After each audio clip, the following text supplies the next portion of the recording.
இந்த உலகத்திலே இருக்கிறார். என்னை உண்டாக்கிய ஒரு ஆண்டவர் எனக்கு இந்த உலகத்திலே இருக்கிறார். அவர்தான் என்னுடைய மேய்ப்பர்.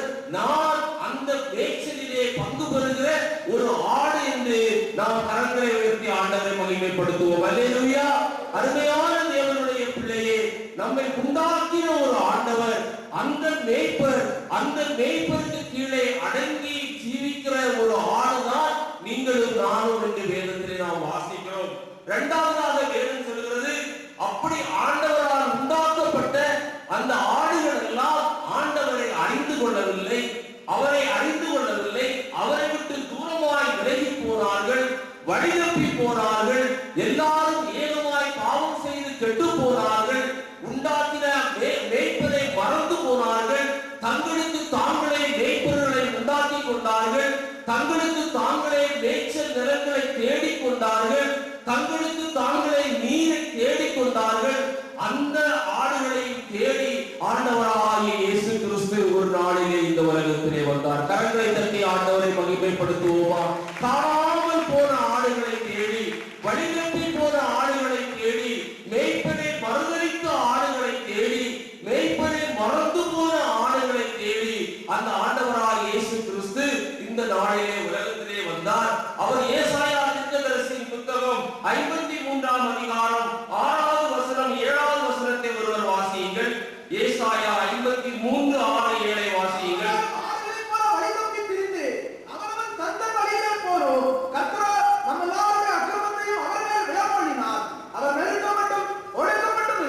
ஆனாலும் தம்முடைய வாயை அவர் திறக்கவில்லை. அடிக்கப்படும்படி கொண்டு போகப்படுகிற ஒரு ஆட்டுக்குட்டியை போலும், தன்னை மயக்கத்திருக்கிறவனுக்கு முன்பாக சத்தமிடாது இருக்கிற ஆட்டை போலவும் அவர் தம்முடைய வாயை திறவாதிருந்தார். வேதம் சொல்கிறது, நாம் எல்லாரும் வழிதப்பி போனோம், வழிதப்பி போன ஆடுகளை போல இருந்தோம். அந்த வழிதப்பி போன ஆடுகளை மீட்பதற்காக அந்த மேய்ப்பர் ஒரு ஆடாக மாறினார். அவர் அவர் ஒரு மனிதனாக மாறினார். அவர் இந்த உலகத்திலே ஒரு மனிதனாக பிறந்தார். வேதம் சொல்கிறது, மயிர் கத்தரிக்கிறதுக்கு முன்பாக சத்தம் விடாது இருக்கிற ஒரு ஆட்டுக்குட்டியை போல அவர் தன்னுடைய ஜீவனை, வழிதப்பி போன ஆடுகளை அவர் வழியை கொண்டு வருவதற்காக, தன்னிடையில் கொண்டு வருவதற்காக, ரட்சிப்பதற்காக அவர் அப்படியாய் தன்னை தாழ்த்தினார். அவர் ஒரு ஆட்டுக்குட்டியை போல அவர் மாறினார் என்று வேதத்திலே வாசிக்கிறோம். யோவான் எழுதின சுவிசேஷம் 10ஆம் அதிகாரம் 5வது 15வது வசனத்தை கூட வாசியுங்கள். யோவான் 10:15 வாசியுங்கள்.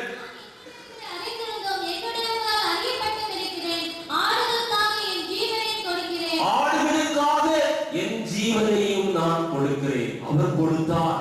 தன்னுடைய ஆடுகளுக்காக ஜீவனை கொடுக்கிற ஒரு மேய்ப்பன், வழிதப்பி போன ஆடுகளை தன்னண்டையில் சேர்த்துக் கொள்வதற்காக தன்னுடைய ஜீவனை கிரயமாய் கொடுத்து வழிதப்பி போன ஆடுகளை தன்னண்டையில் சேர்த்துக் கொண்ட ஒரு ஆண்டவரை தான் நீங்களும் நானும் ஆராதிக்கிறோம். அவர் நம்மை உண்டாக்கின ஒரு மேய்ப்பன், வழிதப்பி போன போது தன்னுடைய ஜீவனை நமக்காக கொடுத்து நம்மை ரட்சித்த ஒரு மேய்ப்பன். அதோடு மாத்திரமல்ல, வேதம் சொல்கிறது, நம்மை ஆசீர்வதிக்கிற ஒரு மேய்ப்பன். ஆதியாகமம் 48ஆம் அதிகாரம் 15வது வசனங்களை ஒருவர் வாசியுங்கள். ஆதியாகமம் 48:15 வாசியுங்கள்.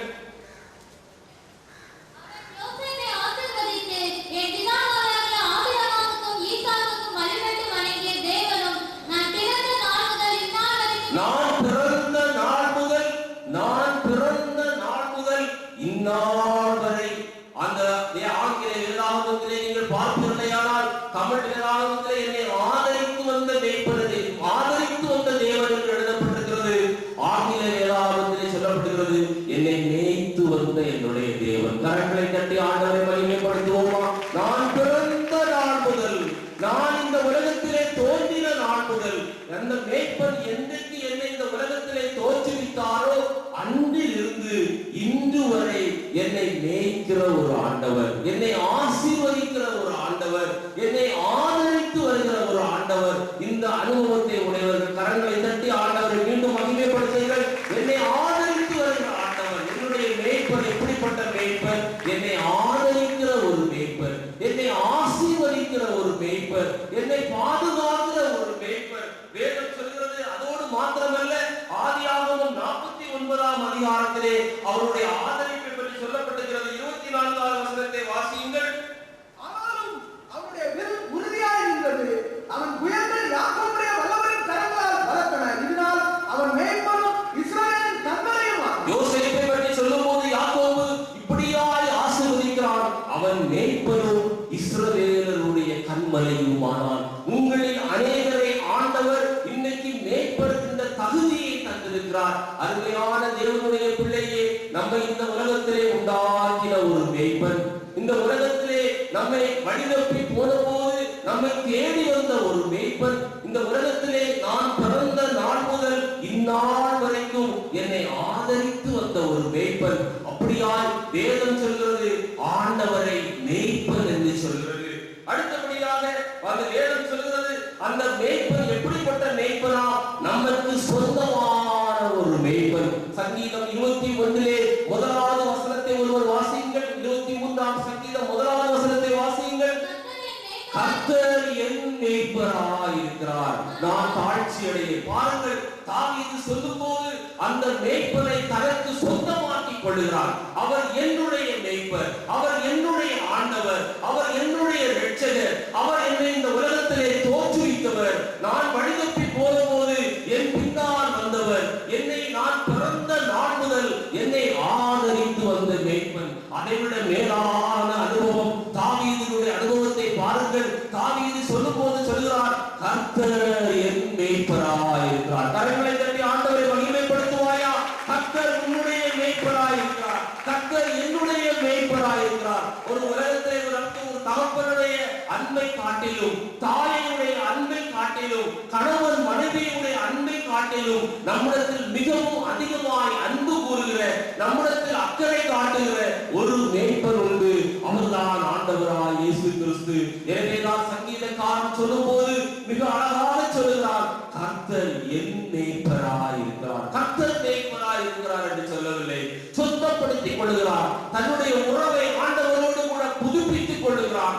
ஆண்டவர் என்னுடைய மேய்ப்பராய் இருக்கிறார், கர்த்தர் என்னுடைய மேய்ப்பராய் இருக்கிறார். அருமையான தேவனுடைய பிள்ளையே, இந்த அனுபவத்திற்குள்ளாய் நீ இந்த நாளிலே கடந்து வர வேண்டும் என்று ஆண்டவர் விரும்புகிறார். உன்னை உண்டாக்கிய மேய்ப்பனை காட்டிலும், உன்னை ரட்சித்த மேய்ப்பனை காட்டிலும், உன்னை ஆதரித்து வந்த மேய்ப்பனை காட்டிலும் மேலான ஒரு அனுபவம் என்னவென்றால், கர்த்தர் என் மேய்ப்பராய் இருக்கிறார். ஒரு தடவை கரங்களை தட்டி அந்த ஆண்டவரை மகிமைப்படுத்துவாயா? கர்த்தர் என்னுடைய மேய்ப்பர். அதை சொந்தப்படுத்திக் கொள். அந்த வேத புத்தகத்திலே அந்த எண் என்கிற இடத்திலே உன்னுடைய பெயரை எழுதி வாசித்துப் பார். ஒவ்வொரு பெயரையும் எழுதி சொல்லு, கர்த்தர் என்னுடைய மேய்ப்பராய் இருக்கிறார். நான் என்னுடைய வாழ்க்கையிலே மிகவும் அதிகமாய் ருசித்ததான ஒரு வசனம் உண்டென்றால் அந்த சங்கீதம் 23 இந்த முதல் வசனம், கர்த்தர் என் மேய்ப்பராய் இருக்கிறார், கர்த்தர் என் மேய்ப்பராய் இருக்கிறார் என்று சொல்லும் போதெல்லாம் ஒரு சொந்தம், ஒரு பந்தம், ஒரு உறவு அங்கே புதுப்பிக்கப்படுகிறது. அந்த பரலோகத்தின் சொந்தத்தை நாம் பெற்றுக் கொள்கிறோம். ஆண்டவர் என் மேய்ப்பராய் இருக்கிறார். இந்த காலங்களிலே நீ சொல்ல முடியுமா, ஆண்டவராய் இயேசு கிறிஸ்து என்னுடைய மேய்ப்பராய் இருக்கிறார், அவருக்கு கீழ் அடங்கி நடக்கிற ஒரு ஆளாக நாம் காணப்படுகிறேன் என்று சொல்ல முடியுமா? ஆண்டவர் நம்முடைய மேய்ப்பர் என்று வேதம் திட்டமும் தெளிவுமாய் சொல்கிறது. அடுத்தபடியாக ஆடுகள் யார், ஆடுகளுடைய குணாதிசயங்கள் என்ன என்று சில காரியங்களை நான் உங்களுக்கு முன்பாக சொல்ல விரும்புகிறேன்.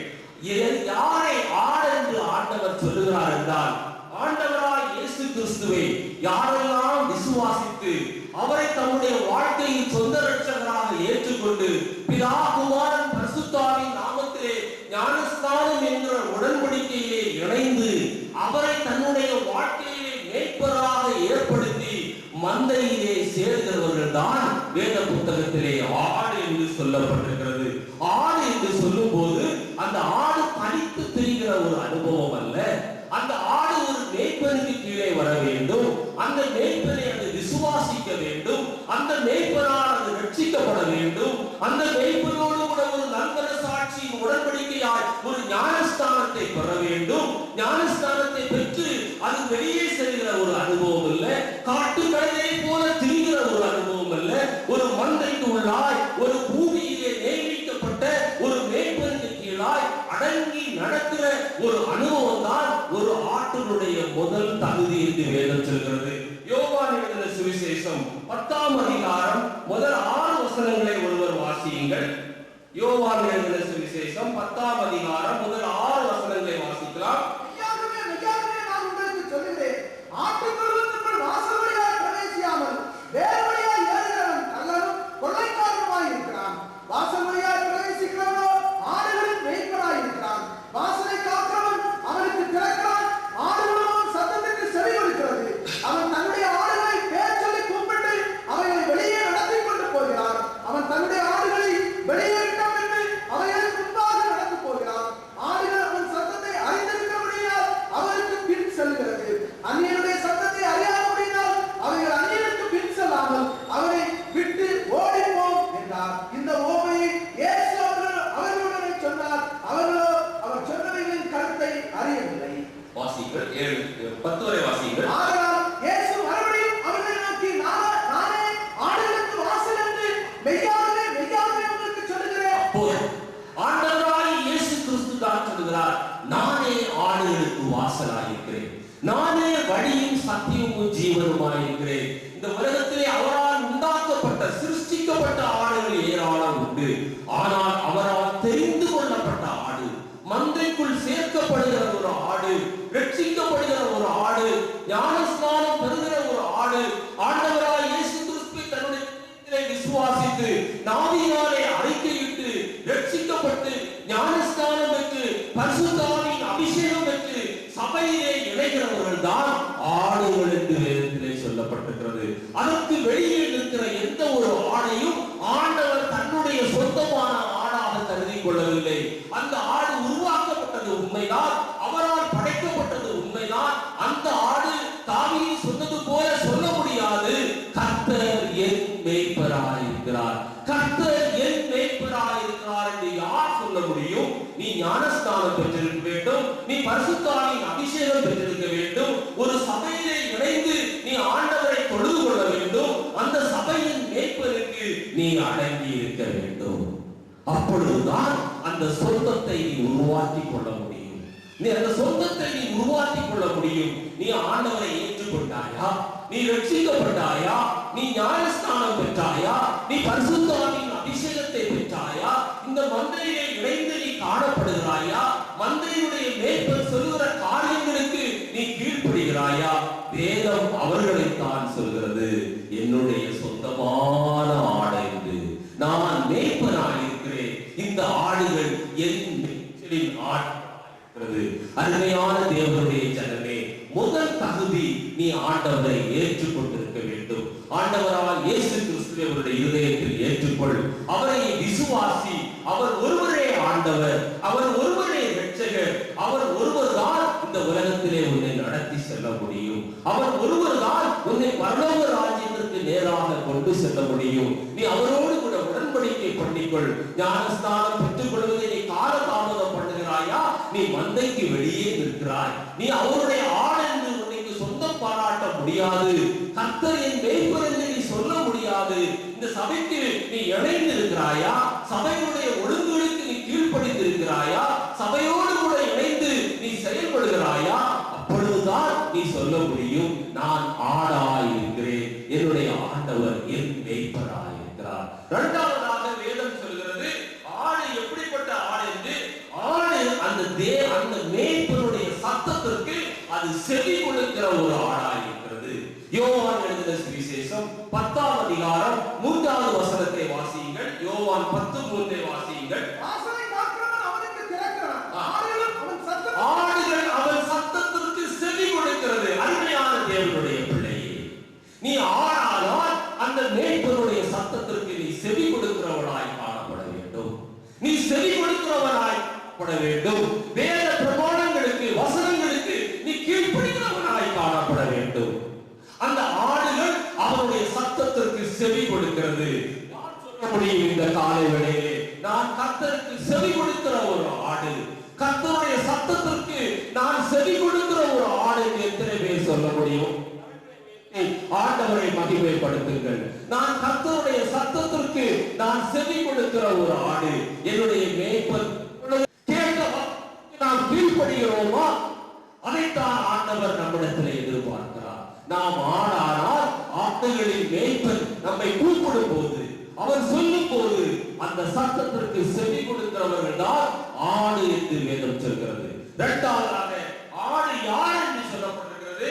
அதே யோவான் சுவிசேஷம் 10:3 சொல்லப்படுகிறது, மேய்ப்பனால் பெயர் சொல்லி அழைக்கப்படுகிறவர்கள். உன் தாயின் கற்பத்தில் நீ உருவாகும் முன்பே என் கண்கள் உன்னை கண்டது என்று ஆண்டவர் சொல்லுகிறார். உன்னை பெயர் சொல்லி அழைத்தேன் என்று ஆண்டவர் சொல்லுகிறார்.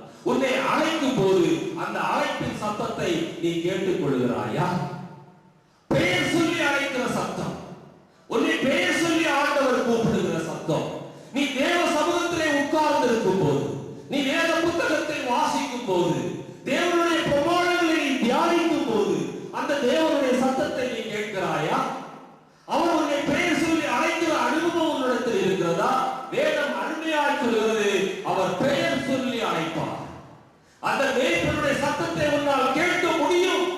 அதைத்தான் தாவீது சொன்னான், கர்த்தர் என் மேய்ப்பராய் இருக்கிறார், நான் தாழ்ச்சி அடையேன்.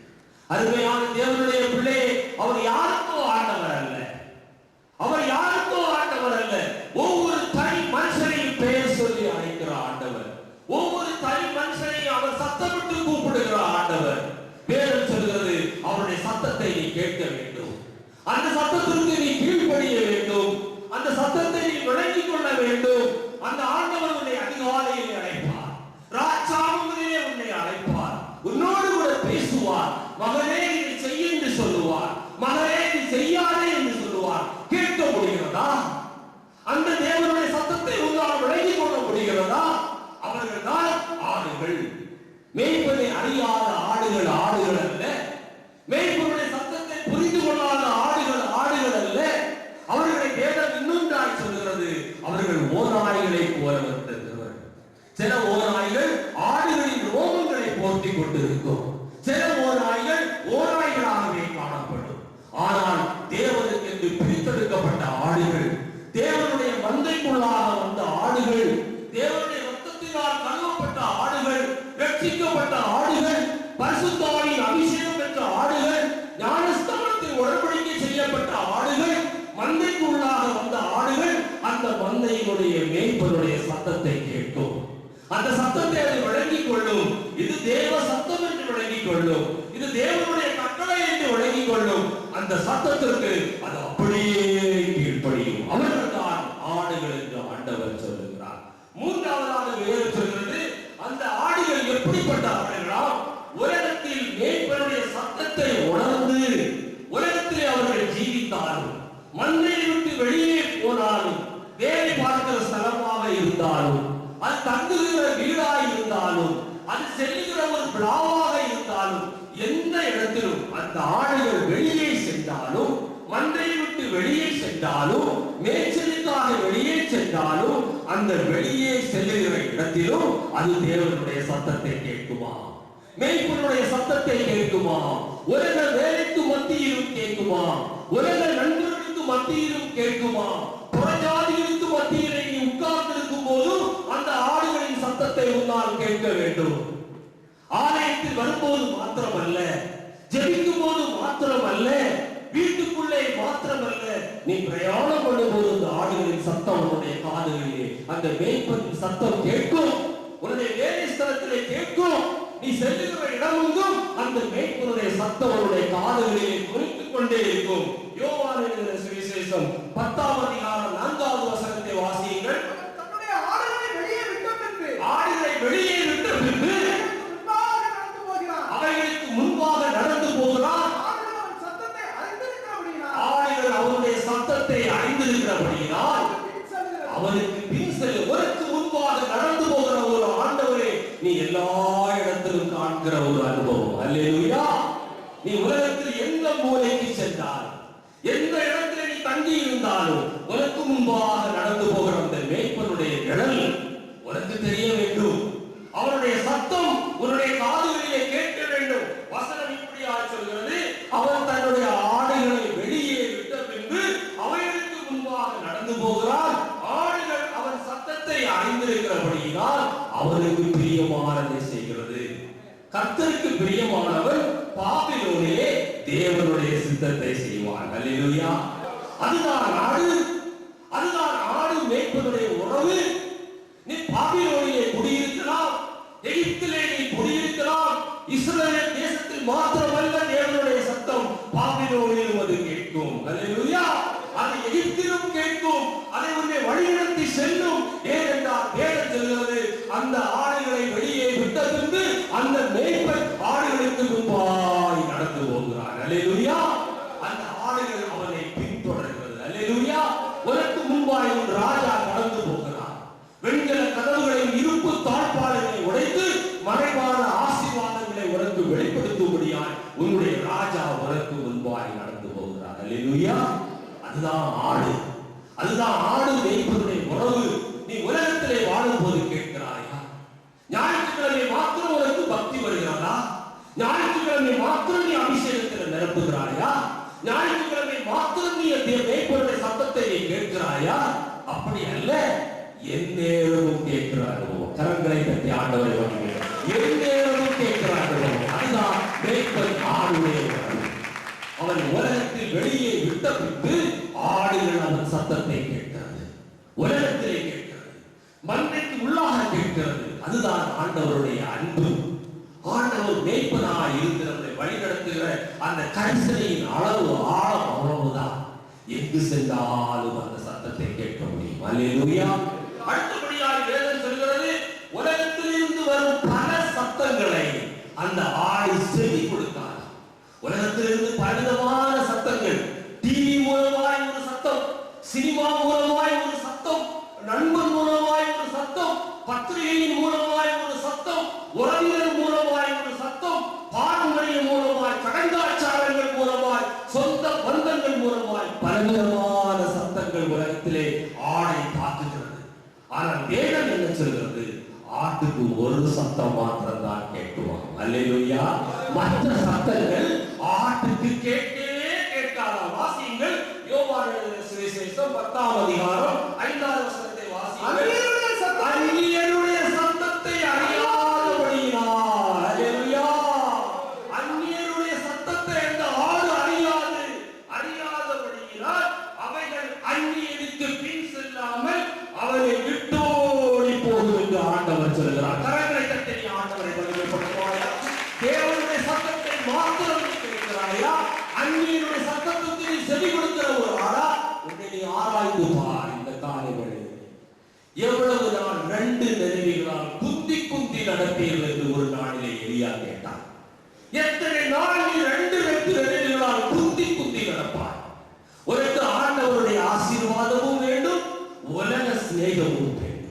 வேதம் சொல்கிறது, உலக சிநேகம் தேவனுக்கு விரோதமான பகை. அந்நியருடைய சத்தத்தை அது அறியாதபடியினால் எத்தனை சத்தம் வந்தாலும், சினிமா மூலமாய் வந்தாலும், டிவி மூலமாய் வந்தாலும், பத்திரிகை மூலமாய் வந்தாலும், நண்பர்கள் மூலமாய் வந்தாலும், உறவினர்கள் மூலமாய் வந்தாலும், பணம் ஆஸ்தியின் மூலமாய் வந்தாலும், அந்த ஆடு என்ன செய்யுமா? அந்த சத்தத்தை அறியாதபடியினால் அவைகளை விட்டு ஓடி போகுமா. அல்லேலூயா. அல்லேலூயா. நம்முடைய அனுபவம் எப்படி இருக்கிறது? நீ அந்த சத்தத்தையும் கேட்கிறாய், இந்த சத்தத்தையும் நீ கேட்க ஆசைப்படுகிறாய், தோல்வி அடைகிறாய். எனவேதான் எலியா சொன்னான், 2 நினைவுகளால் எவ்வளவு நாள் குந்தி குந்தி நடப்பீர்கள். நொண்டி ஆளாய் காணப்படுகிறாய், சப்பானி ஆளாய் காணப்படுகிறாய். ஏனென்றால் நீ கீழ்ப்படுகிற சத்தம் 2 சத்தம். ஒன்று உலக சத்தம், இன்னொன்று தேவ சத்தம். வேதம் சொல்கிறது, அந்நியருடைய சத்தத்தை அந்த ஆடுகள் அறியாதபடியினாலே அவனை விட்டு ஓடி போகிறாயா? யோசேப்பு ஒரு நாளிலே சொன்னார், தேவனுக்கு விரோதமாய் நான் இந்த பாவத்தை எப்படி செய்வது என்று அந்த இடத்தை விட்டு ஓடி போனான். நீ ஓடி போகிறாயா? ஓடி போகிறாயா? உன்னை நீ ஆராய்ந்து பார். அருமையான தேவனுடைய பிள்ளையை நீ ஆரானால் தேவனுடைய சத்தம் மாத்திரம்தான் உன்னுடைய காதுகளிலே கேட்கும். அந்நிய சத்தத்தை நீ கேட்காதிருப்பாய். அந்நிய சத்தத்திற்கு நீ கீழ்ப்படியாது இருப்பாய். அந்நிய சத்தத்தை விட்டு நீ ஓடி போகிறவராய் இருப்பாய். நீ ஞாயிற்றுக்கிழமை ஆலயத்திற்கு வருகிறாய், தேவனுடைய சத்தத்தை கேட்கிறாய், மீதமுள்ள நாட்கள் உன்னுடைய சத்தம் நீ கேட்கிற சத்தம் வேறு சத்தமா இருக்கிறது என்று இந்த காலை வேளையிலே ஆவியானவர் உன்னோடு கூட சொல்லிக் கொண்டிருக்கிறார். நீ ஆடல்ல என்று ஆண்டவர் சொல்லுகிறார். என்னுடைய ஆடுகள் என்னுடைய சத்தத்திற்கு மாத்திரம் கீழ்ப்படியும். கரங்களை தட்டி ஆண்டவரை மகிமைப்படுத்துவோம். தேவனுடைய சத்தத்திற்கு மாத்திரம் கீழ்ப்படுகிற ஒரு அனுபவம். அடுத்தபடியாக ஆண்டவர் சொல்லுகிறார், ஆடுகள் என்ன செய்யுமா?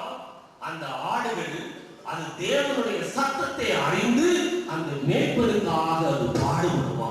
10ஆம் அதிகாரம், யோவான் 10ஆம் அதிகாரத்திலே 16வது வசனத்தை ஒருவர் வாசியுங்கள். இந்த உலகத்தில் உள்ளவைகள் அல்லாமல் வேறு ஆடுகள் எனக்கு உண்டு. இந்த வண்ணாற்பட்ட சபையில் உள்ள ஆடுகள் அல்லாமல் இந்த வண்ணாற்பேட்டையில் நிறைய ஆடுகள் உண்டு, இந்த திருநெல்வேலியில் நிறைய ஆடுகள் உண்டு, இந்த இந்தியாவில் நிறைய ஆடுகள் உண்டு. வாசியுங்கள். அவைகளையும் நான் கொண்டு வர வேண்டும். அல்லேலூயா. மேய்ப்பனுடைய சத்தத்தை கேட்கிறாயா? இதுதான் மேய்ப்பனுடைய சத்தம். மேய்ப்பனோடு கூட இந்த காலையிலே சொல்லுகிற சத்தம் இதுதான். இந்த தொழுவத்தில் இருக்கிற ஆடுகள் மாத்திரம் அல்ல, எனக்கு வேறு ஆடுகள் வெளியே உண்டு. முன்குறிக்கப்பட்ட ஆடுகள் உண்டு. தாயின் கற்பத்திலே உருவாகும் முன்பே நான் அவர்களை முன்குறித்திருக்கிறேன். அந்த ஆடுகளை நீ தொழுவத்திற்கு கொண்டு வர வேண்டும். வாசியுங்கள். அவைகள் என் சத்தத்திற்கு செவி கொடுக்கும். அப்பொழுது ஒரே மந்தையும் ஒரே மேய்ப்பருமா. கரங்களை தட்டி ஆண்டவரை மகிமைப்படுத்துவாரா? இன்னைக்கு பல மேய்ப்பர்கள் காணப்படுகிறார்கள், பல மந்தைகள் காணப்படுகிறது.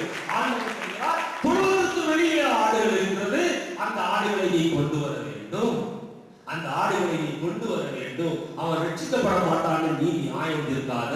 ஆண்டவர் சொல்கிறார், அந்த ஆடுகள் என் சத்தத்திற்கு செவி கொடுக்கும். அல்லேலூயா.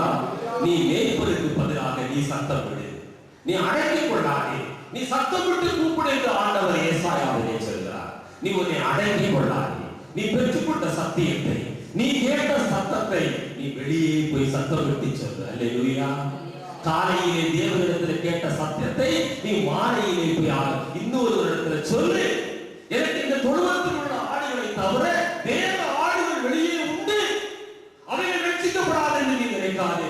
ஆண்டவர் சொல்கிறார், அந்த ஆடுகளை நீ எனக்கு சார்பாக கூப்பிடும் போது அந்த ஆடுகள் என் சத்தத்தை கேட்கும், செவி கொடுக்கும். அப்பொழுது ஒரே மந்தையும் ஒரே மேய்ப்பருமாம். கரங்களை தட்டி ஆண்டவரை மகிமைப்படுத்து. நீ ஆண்டவரிடத்தில் கேட்கிற சத்தத்தை மற்றவர்களுக்கு சொல்லு. அதுதான் கேட்கிற சத்தம், அதுதான் சத்தம். சத்தம் என்றால் என்ன? தேவனுடைய வார்த்தை, தேவனுடைய வசனம். நீ அறிந்து கொண்டாய், நீ கேட்கிறாய். ஆனால் ஆண்டவர் சொல்கிறார், அந்த சத்தத்தை நீ அடக்கிக் கொள்ளாதே. தொழுவத்துக்கு வெளியே நிறைய ஆடுகள் உண்டு. அந்த ஆடுகளிடத்திலே இந்த சத்தத்தை நீ சொல்லு, அதை அழைத்து கொண்டு வா. அந்த ஆடுகளின் சத்தத்திற்கு செவி கொடுக்கும். அப்பொழுது ஒரே மந்தையும் ஒரே மேய்ப்பருமாய் மாறும். அல்லேலூயா. அல்லேலூயா. எத்தனை பேருக்கு அந்த வார்த்தை இருக்கிறது? ஒரே மந்தையும் ஒரே மேய்ப்பரும். கரங்களை தட்டுவோமா? ஒரே மந்தையும் ஒரே மேய்ப்பரும். அல்லேலூயா. இந்த பட்டணம் முழுவதும் ஒரே மந்தையாய் மாறுகிற அனுபவம். தொழுவத்திற்கு வெளியே உள்ள ஆடுகள் உள்ளே வரும்போது, அருமையான தேவனுடைய பிள்ளை, அடுத்தபடியாக ஆடுகளை ஆண்டவர் இப்படியாய் பார்க்கிறாரா? எல்லா ஆடுகளையும் ஆண்டவர் ஆடுகளாய் பார்க்கவில்லை. சில ஆடுகளை மந்தைக்கு முன் நடக்கிற கிடாக்களாக பார்க்கிறார். எரேமியாவிற்கு தரிசி புத்தகம் 50ஆம் அதிகாரம் 8வது வசனத்தை ஒருவர் வாசியுங்கள். எரேமியா 50:8 வாசியுங்கள். பாபிலோனின் நடுவிலிருந்து ஓடி தந்தையின் தேசத்தை விட்டு புறப்பட்டு மந்தையின் முன் நடக்கும் கிடாக்களைப் போல இருங்கள். மந்தைக்கு முன் நடக்கிற கிடாக்கள். அல்லேலூயா. ஆனால் மாத்திரம் போதாது, ஆண்டவருடைய சத்தத்தை மாத்திரம் கேட்டால் போதாது, அந்நியருடைய சத்தத்தை உதறி தள்ளினால் மாத்திரம் போதாது, வெளியே இருக்கிற குடும்பத்திற்கு வெளியே இருக்கிற ஆடுகளத்தில் போய் சத்தமிட்டால் மாத்திரம் போதாது, சபைக்கு உள்ளேயும் நீ மந்தைக்கு முன் நடக்கிற கிடாக்களை போல இருக்க வேண்டும் என்று ஆண்டவர் விரும்புகிறார். தொழுவத்திற்கு வெளியே ஒரு வேலை ஆண்டவர் சொல்கிறார். அப்பொழுது மந்தைக்குள் கொண்டு வா, என்னுடைய மந்தை பெரிதாகும், ஒரே மேய்ப்பதற்கு கீழாக எல்லா ஆடுகளும் வரும் என்று சொன்ன ஆண்டவர், சபைக்கு உள்ளாக நீ எப்படி இருக்க வேண்டும் என்று ஆண்டவர் சொல்லுகிறார். நீ மந்தைக்கு முன் நடக்கிற கிடாவை போல காணப்பட வேண்டும். அல்லேலூயா. நீ சபையில மற்றவர்களுக்கு முன்மாதிரியாய் இருக்க வேண்டும். சபையில மற்றவர்களுக்கு இடரலாய் இல்லை. சபையில நீ மற்றவர்களுக்கு ஆசீர்வாதமாய் இருக்க வேண்டும். உன்னை நினைக்கும் போதே ஒரு விசுவாசியினுடைய இருதயத்துல உன்னை துதிக்க தோன்ற வேண்டும். கரங்களை தட்டிவாயா. உன்னை நினைக்கும் போதே ஒரு விசுவாசி தன்னை மறந்து உன்னை துதிக்கிற ஒரு அனுபவம். அல்லேலூயா. ஓ நல்ல மனிதன், நல்ல விசுவாசி, நல்ல விசுவாசி என்று தன்னுடைய உள்ளத்திலே சாட்சி சொல்கிற ஒரு அனுபவம். மந்தைக்கு முன்னெடுக்கிறா, அது வீரமாக செல்லும். அது எதை கண்டு பயப்படாது. அது பின்னடையாது. அது முன்னேறி செல்லும். மந்தையை அழைத்து செல்லும். மேய்ப்பன் முன்னாலே செல்கிறார். மேய்ப்பனுக்கு பின்பாக செல்கிறது ஒரு கிடா செல்கிறது. சில நேரங்களில் கிடாக்கள் நடந்து போவதை நீங்கள் பார்த்திருப்பீர்கள். மிக வீரமாக செல்லும். ஆடுகளுக்கு முன்பாக செல்லும். அதற்கு பின்பாக மற்ற ஆடுகள் செல்லும். நீ சபையிலே மற்றவர்களுக்கு ஆசீர்வாதமாக இருக்கிறாயா? ஆராய்ந்து பார். சபையின் ஊழியத்தை தாங்குவதில் நீ ஆசீர்வாதமாக இருக்கிறாயா? சபையின் ஒவ்வொரு ஊழியத்திலும் நீ ஆசீர்வாதமாக இருக்கிறாய் என்று சொல்ல முடியுமா? அவர்கள்தான் மந்தைக்கு முன்னெடுக்கிறார்கள். அல்லது எப்பொழுது பார்த்தாலும் நசல் கொண்டதும் ஒடிந்ததும் நொண்டியும் சப்பாரியும் போன்ற ஆளை போல யாராவது ஒருவர் உன்னை தூக்கி செல்ல வேண்டும் என்று நினைக்கிறாயா? நீ மந்தைக்கு முன்னெடுக்கிற கிடாவாய் இருக்க வேண்டும் என்று இந்த காலை வேளையிலே ஆண்டவர் விரும்புகிறார். அருமையான தேவனுடைய பிள்ளையே, ஒரு சாதாரண விசுவாசியுடைய அனுபவம் உனக்கு போதாது. இந்த மந்தைக்கு முன் செல்கிற ஒரு அனுபவம். அல்லேலூயா. எந்த ஊழியம் என்ன சொன்னாலும் அதற்கு முன்னே நிற்கிற ஒரு அனுபவம். எந்த ஊழியத்தை தாங்குகிற ஒரு அனுபவம். ஒரு யார் என்று ஒருவரை பற்றி சொல்லும் போது அவருக்காக தினமும் ஜெபிக்கிற ஒரு அனுபவம். மற்றவருடைய கஷ்டங்களிலே பங்கு பெறுகிற ஒரு அனுபவம். மற்றவருடைய உபத்திரவங்களை நம்முடைய உபத்திரவம் போல நம்முடைய சரீரத்திலே சுமந்து கொள்கிற ஒரு அனுபவம். மற்றவர்களுக்காக தேவ சமூகத்திலே பரிதவிக்கிற ஒரு அனுபவம். மன்றாடி ஜெபிக்கிற ஒரு அனுபவம் உன்னுடைய வாழ்க்கையிலே உண்டா? உன்னுடைய ஜெபங்களை நீ ஆராய்ந்து பார். உனக்காக உன்னுடைய குடும்பத்திற்காக மாத்திரம் நீ ஜெபிக்கிறாயா? இந்த சபையிலே விசுவாசிகள் தங்களுடைய பிரச்சனைகளை உன்னிடத்திலே பகிர்ந்து கொள்ளும் போது அல்லது போதகர்கள் உன்னிடத்திலே சொல்லும் போது ஜெபிக்கிறாயா? அதுதான் மந்தைக்கு முன் நடக்கிற அனுபவம். இந்த மந்தை பெருக வேண்டும் என்று நீ விரும்புகிறாயா? அதுதான் மந்தைக்கு முன் நடக்கிற ஒரு அனுபவம். இந்த மேய்ப்பன் சுகமாய் இருக்க வேண்டும் என்று நீ விரும்புகிறாயா? அதுதான் மந்தைக்கு முன் நடக்கிற அனுபவம். இந்த மேய்ப்பனுக்கு வருகிற உபத்திரவங்கள் எனக்கு வந்த உபத்திரவங்கள் என்று நீ நினைக்கிறாயா? அதுதான் மந்தைக்கு முன் நடக்கிற அனுபவம். நீ கிடாவாய் மாற வேண்டும் என்று ஆண்டவர் இந்த காலை வேளையிலே விரும்புகிறார். நீ கர்த்தர் என் மேய்ப்பராய் இருக்கிறார், நான் தாழ்ச்சியடையேன் என்று சொல்வாயானால் நீ ரட்சிக்கப்பட்டிருக்க வேண்டும். நீ ஞானஸ்நானம் பெற்றிருக்க வேண்டும். நீ பரிசுத்த ஆவியின் அபிஷேகம் பெற்றிருக்க வேண்டும். இந்த மந்தையிலே நீ சேர்க்கப்பட்டிருக்க வேண்டும். அந்த தேவனுடைய அந்த மேய்ப்பனுடைய சத்தத்தை நீ கேட்க வேண்டும். அந்நிய சத்தத்தை நீ உதறி தள்ள வேண்டும். தொழுவத்திற்கு வெளியே இருக்கிற ஆடுகளை நீ உள்ளே அழைத்துக் கொண்டு வர வேண்டும். தொழுவத்திற்குள்ளே நீ மந்தைக்கு முன்னெடுக்கிற கிடாவை போல காணப்பட வேண்டும். அதுதான் ஆடு. அதுதான் ஆடு. அதைத்தான் ஆண்டவர் சொல்கிறார். அப்படிப்பட்ட ஆடுகளுக்கு ஆண்டவர் எத்தனை ஆசீர்வாதங்களை வைத்திருக்கிறார் தெரியுமா? வாசியுங்கள். 23ஆம் சங்கீதம் முதல் வசனத்தை வாசியுங்கள். 23ஆம் சங்கீதத்திலே முதல் வசனத்தை வாசியுங்கள். கர்த்தர் என் மேய்ப்பராய் இருக்கிறார், நான் தாழ்ச்சி அடையேன். கர்த்தர் என் மேய்ப்பராய் இருக்கிறார், நான் தாழ்ச்சி அடையேன் என்று ஆரம்பிக்கிறார் சங்கீதக்காரன். ஆசீர்வாதங்களை நான் பட்டியலிட்டு சொல்ல போகிறேன். எசேக்கியேல் தீர்க்கதரிசியின் புத்தகம் 13ஆம் அதிகாரம் 13வது வசனத்தை வாசியுங்கள். ஆகையால் என் முகத்திலே கொடிய புசல்காற்றை எழுப்பி. 34ஆம் அதிகாரம் 13ஆம் வசனம். மன்னிக்கவும், 34ஆம் அதிகாரம் 13ஆம் வசனம். அவைகளை ஜனங்களிடத்திலிருந்து புறப்படவும் தேசங்களிலிருந்து சேரவும் பண்ணி அவைகளுடைய சுய தேசத்திலே அவைகளை கொண்டு வந்து இஸ்ரவேல் மலைகளின் மேலும் ஆறுகள் அண்டையிலும் தேசத்தின் சகல வாசஸ்தலங்களிலும் அவைகளை கொண்டு வந்து ஆண்டவர் நம்ம இந்த சபையிலே கொண்டு வந்து வேதம் சொல்கிறது. அவைகளை ஜனங்களிடத்திலிருந்து புறப்படவும் இந்த உலக ஜனங்களிலிருந்து நம்மளை பிரித்தெடுத்து தேசங்களிலிருந்து சேரவும் பண்ணி அவைகளை சுய தேசத்திலே கொண்டு வந்து இஸ்ரவேல் மலைகள் மேலும் ஆறுகள் அண்டையிலும் தேசத்தின் சகல வாசஸ்தலங்களிலும் அவைகளை நான் மேய்ப்பேன். ஆண்டவர் சொல்கிறார், நான் மேய்ப்பனாக மாறுகிறார். யோவான் எழுதின சுவிசேஷத்திலே 10ஆம் அதிகாரத்திலே முதல் வசனத்தை வாசியுங்கள்.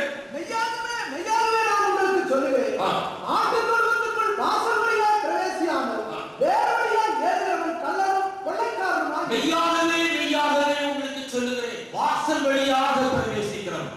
ஆண்டவர் சொன்னார், நானே அந்த வாசல், நானே வழியும் சத்தியமும் ஜீவனுமாய் இருக்கிறேன் என்று ஆண்டவர் சொன்னார். யாரெல்லாம் இயேசு கிறிஸ்துவின் மூலமாய் இந்த மந்தைக்குள் பிரவேசிக்கிறார்களோ அவர்களை எல்லாம் மேய்ப்பேன் என்று ஆண்டவர் சொல்கிறார். உலகத்திலிருந்து உங்களை புறப்பட்டு வரப்பண்ணினேன், பல தேசங்களிலிருந்து உங்களை புறப்பட்டு வரப்பண்ணினேன்.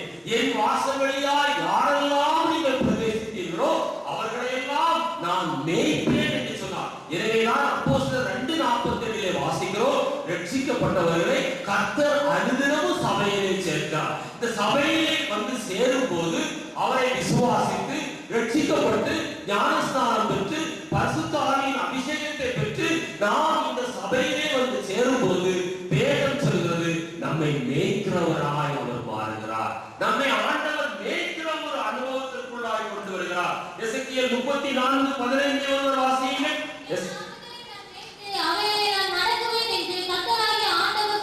என் ஆடுகளை நான் மேய்த்து அவைகளை நான் நடத்துவேன் என்று கர்த்தர் சொல்வார். நித்தமும் உன்னை நடத்துகிற ஒரு ஆண்டவர், நித்தமும் உன்னை வழி நடத்துகிற ஒரு ஆண்டவர், அவர்தான் கர்த்தராகிய மேய்ப்பர். அதான் தாவீது சொன்னான், கர்த்தர் என் மேய்ப்பராயிருக்கிறார், நான் தாழ்ச்சி அடையேன். நீங்கள் நானும் ஆடாக மாறும் போது ஆண்டவர் நம்மை மேய்க்கிறவராய் மாறுகிறார்.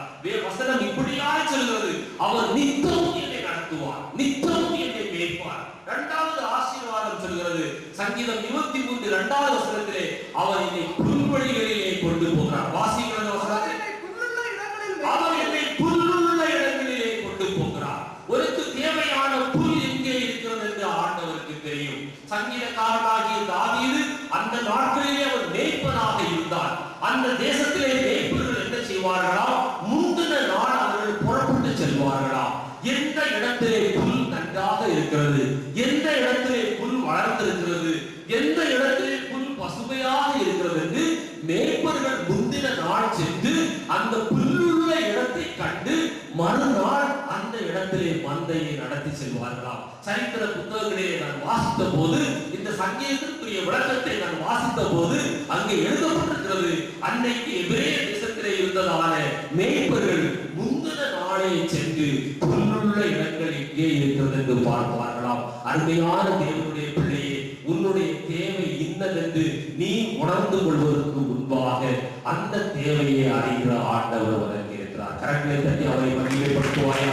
உனக்கு எந்த இடத்துல புல்லு கிடைக்கும், எந்த இடத்துல புல்லு பசுமையா இருக்கிறது, எந்த இடத்துல புல்லு வளர்ந்திருக்கிறது உனக்கு தெரியாது. ஆனால் உன்னை அழைத்த மேய்ப்பருக்கு தெரியும். அந்த கரங்களை தட்டி அந்த மேய்ப்பரை மகிமைப்படுத்துவாயா? அவர் என்னை புல்லுள்ள இடங்களில் மேய்க்கிறார், அவர் என்னை புல்லுள்ள இடங்களில் மேய்க்கிறார். எந்த இடம் எனக்கு உகந்த இடம், எந்த இடம், எந்த வேலை உனக்கு உகந்த வேலை, எந்த கணவன் உனக்கு உகந்த கணவன், எந்த மனைவி உனக்கு உகந்த மனைவி, எந்த ஸ்தலம் உனக்கு குடியிருக்க போதுமான இடம், எல்லாவற்றையும் அறிந்த ஆண்டவர் அவர் உன்னை புல்லுள்ள இடங்களில் மேய்க்கிற ஆண்டவர். ஆங்கிலத்திலே அது சொல்லப்பட்டிருக்கிறது, பாஸ்டர் என்று சொல்லப்பட்டிருக்கிறது. உனக்கு தெரியாது, உனக்கு நீ அறிவதற்கு முன்பே, நீ நினைப்பதற்கு முன்பே நீ செல்ல வேண்டிய இடத்தை உனக்கு முன்குறிக்கிற ஒரு ஆண்டவர் உனக்கு முன்பாய் நடந்து போகிறார். அவர் என்னை புல்லுள்ள இடங்களிலே அவர் என்னை மேய்க்கிறார் என்று மத்தேயு எழுதின சுவிசேஷம் 6ஆம் அதிகாரத்திலே நாம் வாசிக்கிறோம். நாம் நம்முடைய தேவைகளை அவர் அறிந்திருக்கிறார். 25-26 வாசியுங்கள். மத்தேயு 25-26 வாசியுங்கள்.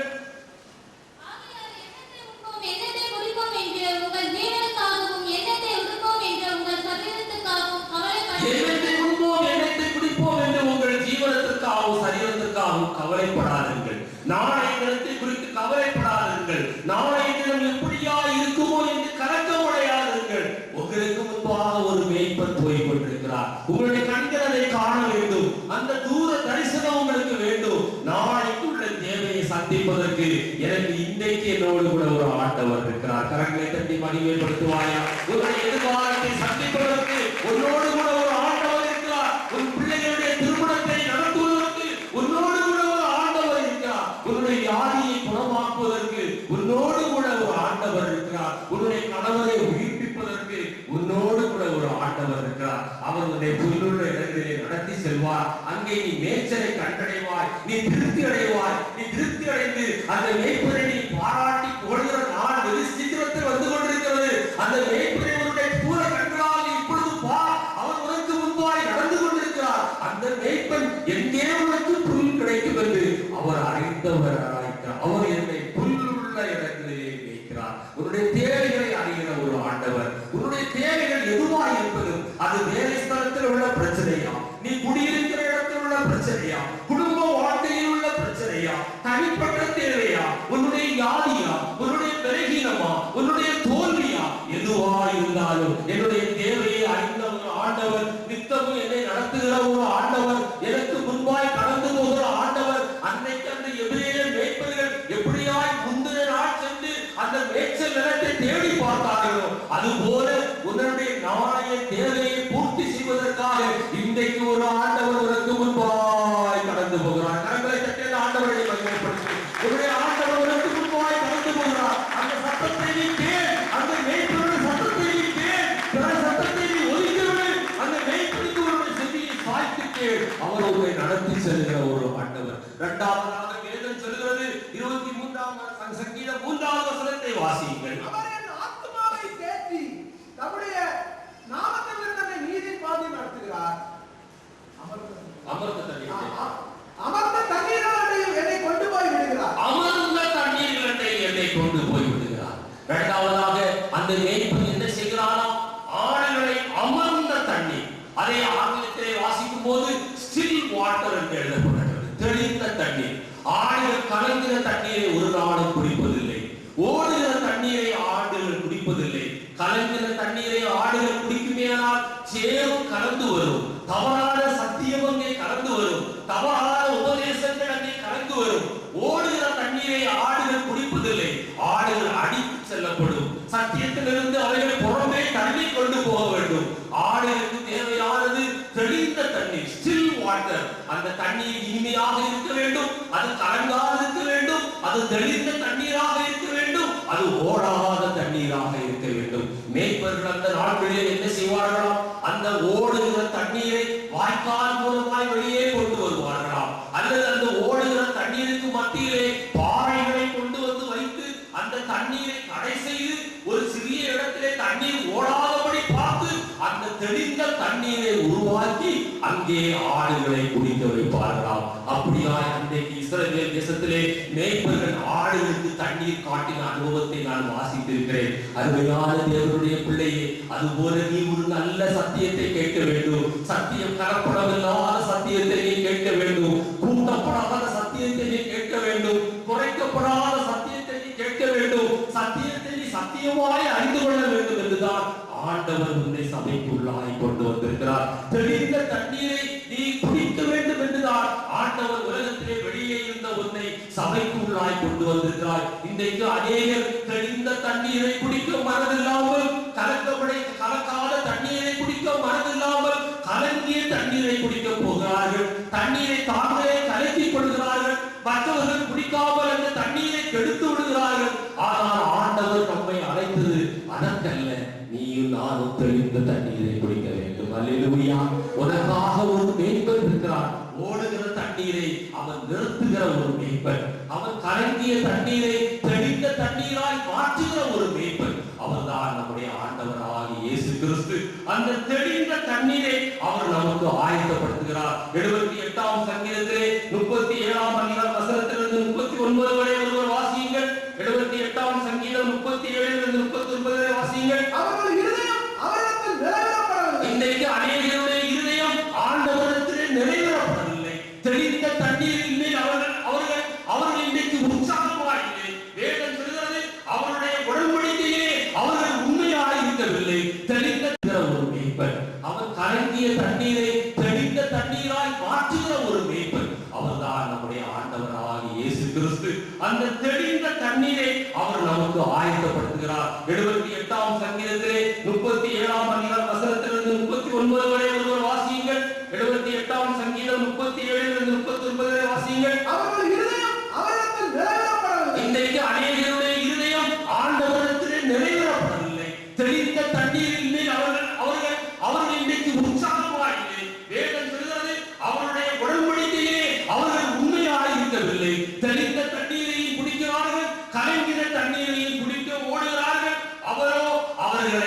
அழிக்காமல் ஆடுகள் ஓடி சென்றாலும் ஆடுகள் தெளிந்த தண்ணீரை உதறிவிட்டு கலங்கிய தண்ணீருக்கு நேராக சென்றாலும் வேதம் சொல்வது அவரோ அவர்களை அழிக்காமல் இரக்கம் உள்ளவர்களாய் அவர்களுடைய அக்கிரமங்களை மன்னித்து தம்முடைய உக்கிரமான கோபத்தை முழுவதும் எடுக்காமல் அநேக நேரம் தமது கோபத்தை விலக்கிவிட்டார். அவர்கள் மாம்சம் என்றும் திரும்பி வராமல் அகலுகிற காற்றென்றும் அவர் உணர்ந்தார். அருமையான தேவனுடைய பிள்ளையே, நீ தெளிந்த தண்ணீரை குடிக்க மனதில்லாதவராய் நீ கலங்கிய தண்ணீரை நாடி ஓடி போன நாட்கள் உண்டு. இன்றைக்கும் கலங்கிய தண்ணீரை நீ நாடி ஓட வாஞ்சிக்கிற நேரம் உண்டு. ஆனாலும் ஆண்டவர் உன்னை கிருபையாய் மன்னித்தார். சத்தியத்தை நீ அறிந்தாய், சத்தியம் உனக்கு என்னவென்று தெரியும். ஆனாலும் உன்னுடைய குடும்பத்திலே நிகழ்வுகள் வரும்போது சத்தியத்திற்கு மாறான காரியங்களை நீ அனுமதித்தாய். அது கலங்கிய தண்ணீரை குடிப்பதற்கான அனுபவம் உனக்கு தெரியும். எது தெளிந்த தண்ணீர் என்று தெரியும். ஆனால் தெளிந்த தண்ணீர் என்று தெரிந்த பொழுதும் கலங்கின தண்ணீரை நீ அனுமதித்தாய். உன்னுடைய அந்தஸ்து குறுக்கே நின்றது, உன்னுடைய ஜாதி குறுக்கே நின்றது, உன்னுடைய பணம் குறுக்கே நின்றது. நீ கலங்கின தண்ணீரை உன்னுடைய வாழ்க்கையிலே ஏற்றுக்கொண்டாய். அதன் நிமித்தமா இன்றைக்கு அநேக உபத்திரவங்களுக்குள்ளாய் கடந்து போகிறாய். ஆண்டவர் சொல்கிறார், அவர் என்னை அமர்ந்த தண்ணீர் அண்டையில் கொண்டு போய் விடுகிறார். அல்லேலூயா.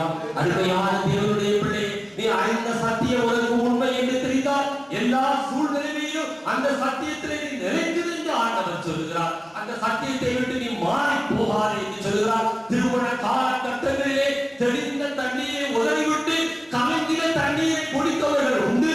அவர்கள் அதனால் இன்றைக்கு தங்களுடைய வாழ்க்கையிலே கலக்கம் அடைந்திருக்கிறது உண்டு என்று ஆண்டவர் இந்த காலைகளிலே சொல்கிறார். உன்னுடைய வாழ்நாளிலே நீ எப்பொழுதும் தெளிந்த தண்ணீரை குடிக்க வேண்டும் என்று அந்த மேய்ப்பன் விரும்புகிறார். ஓடுகிற தண்ணீரை தடைவிடுகிற ஆண்டவர், கலங்கிற தண்ணீரை தெளிவாய் மாற்றுகிற ஆண்டவர். நீ அவரை மறந்து விட்டார், தூரமாய் போனார். ஆண்டவர் உன்னை அழிக்கவில்லை, கிருபையாய் உன்னை மன்னித்தார். அல்லேலூயா. நீ அந்த தெளிந்த தண்ணீரை வருவாயா? அந்த கலங்கிற தண்ணீரின் அனுபவங்களை உன்னை விட்டு எடுத்து போடுவாயா? உனக்கு தெரியும் இது சத்தியம் என்று தெரியும். ஆனாலும் அந்த சத்தியத்தை விட்டு நீ தூரமாய் போனாய். ஜாதிக்கு நீ முதலிடம் கொடுத்தாய், பணத்திற்கு நீ முதலிடம் கொடுத்தாய், அந்தஸ்திற்கு நீ முதலிடம் கொடுத்தாய், உன்னுடைய பாரம்பரியத்திற்கு சடங்காச்சாரங்களுக்கு நீ முதலிடம் கொடுத்தாய். தெளிந்த தண்ணீரை உதறிவிட்டாய், கலங்கிற தண்ணீரை சுமந்து கொண்டாய். இன்னைக்கு வேதனையோடு கூட நீ அழைத்து திரிகிறாய். நீ ஆராய்ந்து பார் அருமையான சகோதரன், அருமையான சகோதரி. வேதம் சொல்கிறது, ஆடுகள் தெளிந்த தண்ணீரை குடிக்கும். அல்லேலூயா, அல்லேலூயா. அது கலங்கிற தண்ணீரை நாடி ஓடி சென்றார். அது எவ்வளவுதான் அது கலர்ஃபுல்லா இருக்கும், பார்ப்பதற்கு கவர்ச்சியா இருக்கும், பார்ப்பதற்கு ஓடி வரும், எல்லாம் ரொம்ப அட்ராக்ஷனா இருக்கும். ஆனா தண்ணீர் கலங்கி இருக்கிறது. அல்லேலூயா. அது உன்னுடைய வாழ்க்கையில் கலக்கத்தை கொண்டு வரும். நீ கவனமாயிரு, நீ எச்சரிக்கையாயிரு. அந்த மேய்ப்பருக்கு நீ அடங்கியிரு. அந்த தெளிந்த தண்ணீரை மாத்திரம் பாரு. கர்த்தர் உன்னை ஆசீர்வதிப்பார். அல்லேலூயா. மூன்றாவதாக வேதம் சொல்கிறது, அவருடைய அந்த பராமரிப்பு என்ன செய்கிறதாம்? சங்கீதம் 23:3 வாசியுங்கள். அவர் என் ஆத்துமாவை தேற்றி. நான் ஏன் சங்கீதக்காரன் இதை எழுதினான் என்று அந்த புத்தகத்திலே வாசித்த போது அங்கே எழுதப்பட்டிருக்கிறது, ஆடுகள் மேய்ப்பன் அண்டையில் வருவான்.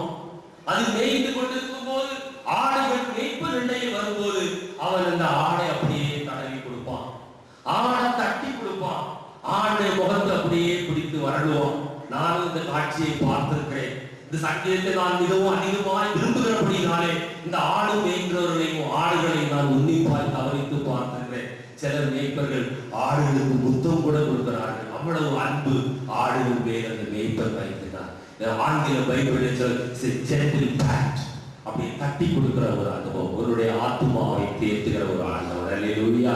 நீ சோர்ந்து போகும் போது, நீ கலங்கும் போது, நீ வேதனை அடையும் போது, உன்னுடைய வாழ்க்கையை எப்படியாய் ஆகுமோ என்று நினைக்கும் போது ஒரு மேய்ப்பர் உன்னை தடவி கொடுக்கிறார். அல்லேலூயா.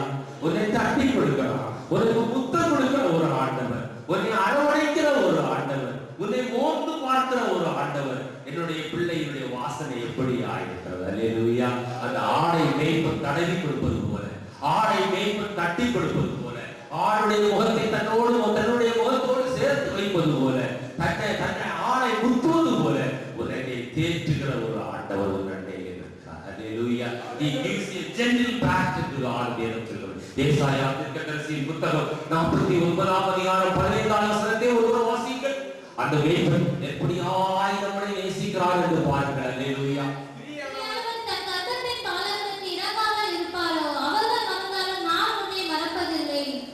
நான் உன்னை தொடர்ந்து வாசிங்க. பிரியானவன் தன் கர்ப்பத்தின் பிள்ளைக்கு இறங்காமல் தன் பாலகனை மறப்பாரோ அவர்கள் மறந்தாலும் நான் உன்னை மறப்பதில்லை. தொடர்ந்து வாசிங்க.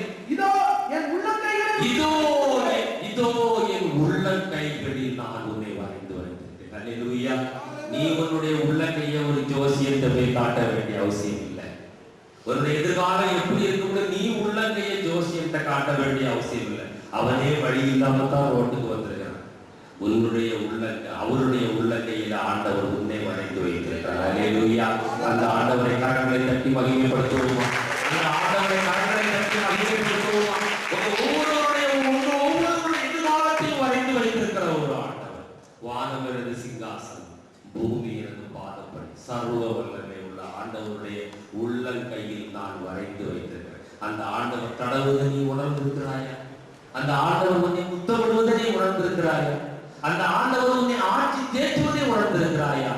அவர் என்னை ஆத்துமாவை தேற்றி, அல்லேலூயா, அவர் என்னுடைய ஆத்துமாவை தேற்றி நீ நொறுக்கப்படுகிற நேரத்தில் எல்லாம், எவ்வளவு நாள் ஆண்டவரே இந்த போராட்டம் என்று நினைக்கிற நேரத்தில் எல்லாம் உன்னை தேற்றுகிற ஒரு ஆண்டவர். அல்லேலூயா.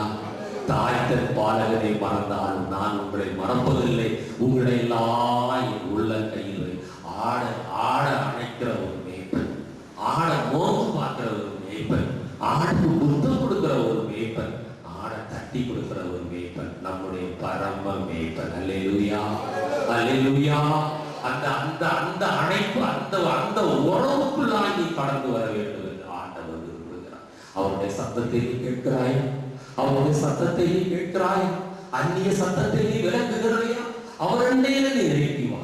நீ ஒடுக்கப்படும் போது, நீ நிறுத்தப்படும் போது, வேதனைகள் வரும்போது, சோதனை